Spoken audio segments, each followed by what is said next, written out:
Oui, bonjour, c'est Rui Baba du rtv1860.com. Vous pouvez aussi nous lire ce sujet-là, et ce sujet de Gaza. C'est ce qui se passe d'ailleurs, c'est en Palestine. Vous pouvez le lire sur le www.maghreb-observateur.qc.ca ou bien en arabe aussi sur almaghreb-almolahid.com. Ce qu'on voit ces jours-là, soit dans la télévision, ce qu'on entend dans les rues, ce qu'on entend dans les radios, ne peut pas laisser personne indifférent. Et surtout, quand on est arabe, quand on est musulman, quand on est marocain et quand on est canadien. On voit que la propagande a pris vraiment la place de l'information. Et je remercie énormément le peuple canadien, dont on fait partie, pour ces manifestations, vraiment pour montrer qu'ils sont contre cette boucherie d'Israël. C'est ce qui dépasse vraiment toutes les normes internationales. Mais malheureusement, on voit clairement qu'à ce sujet, notre Premier ministre Harper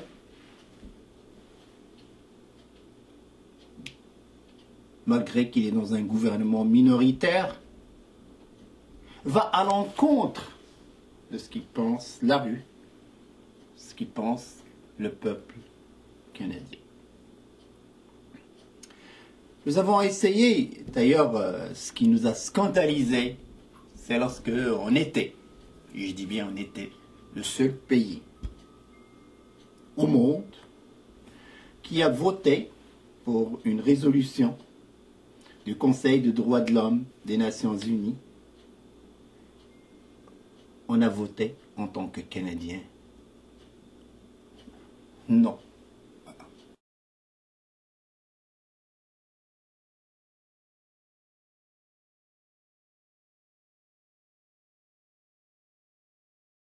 Cette résolution a été votée, d'ailleurs, par 33 pays.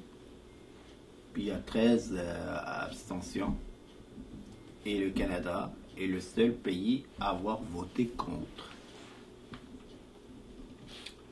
On était pour chercher pourquoi M. Harper exerce cette politique,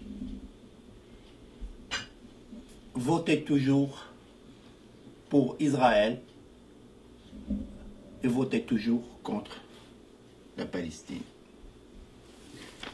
Mais on a trouvé beaucoup de choses, d'ailleurs même pour les fêtes. M. Harper, il joue vraiment la carte qu'il est le Premier ministre de certains Canadiens, mais pas tous les Canadiens.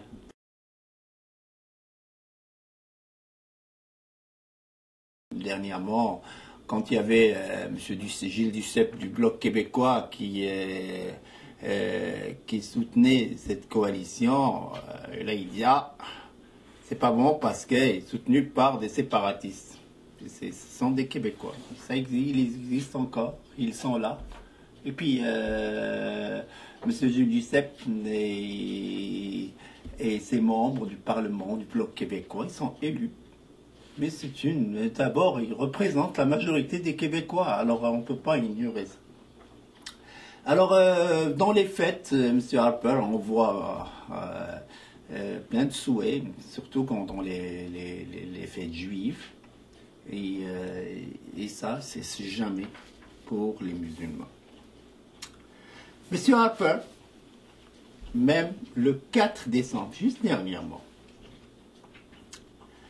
M. Stephen Harper était honoré à New York par la conférence des présidents de grandes organisations juives américaines, qui lui discernera la toute première édition de son prix de leadership international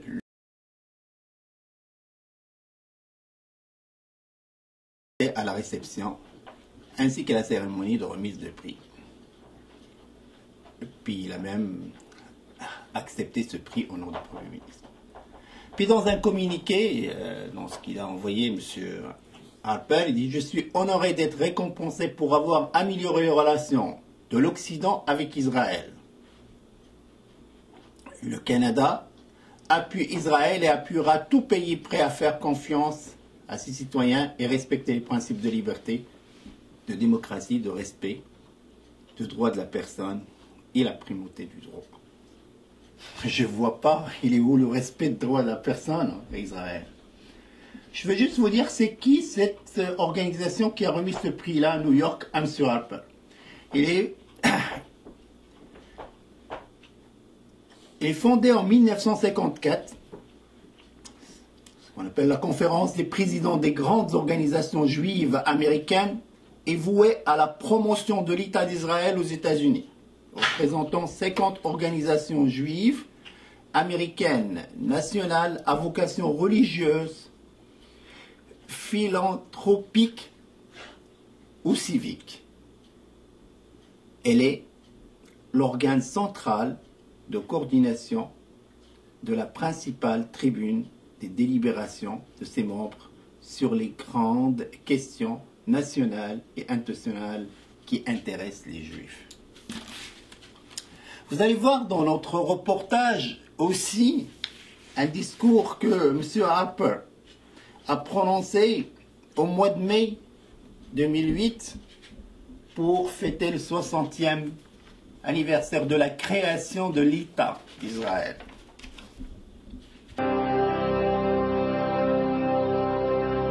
Mesdames et messieurs, je suis très honoré de participer aux célébrations de ce soir entourant le 60e anniversaire de la fondation de l'État d'Israël. All of my life, Israel has been a symbol of the triumph of hope and faith, a renewal of the dream of a better and more civilized world. In short, we needed to be inspired. And it was the people who had suffered most who provided that inspiration. By their example, they led the world back to the light. From shattered Europe and other countries, near and far, the descendants of Abraham, Isaac, and Jacob made their way home. Their pilgrimage was the culmination of a 2,000-year-old dream. It is a tribute to the unquenchable human aspiration for freedom and a testament to the indomitable spirit of the Jewish people. Ces 60 dernières années, Israël est devenu l'un des pays les plus prospères du monde. A land of ingenuity and enterprise, an oasis of agricultural genius, a wellspring of fine art and high culture, a model of democracy. Israel truly is the miracle in the desert. Mais à mon avis, Israël puise sa force et sa réussite dans son dévouement envers les valeurs universelles de tous les peuples civilisés. La liberté, la démocratie, les droits de la personne et la primauté du droit. I also want to go to deliver in person the message of Canada's unshakable support for Israel. Malheureusement, à 60 ans, Israël demeure un pays menacé. Menacé par les groupes et par les régimes qui nient jusqu'à ce jour son droit d'exister. Because they hate Israel just as they hate the Jewish people.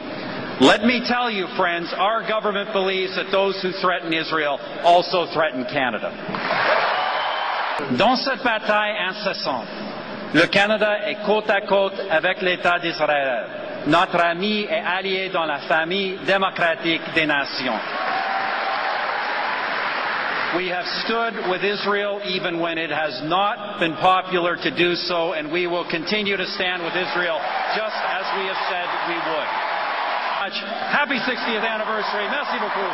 Shalom.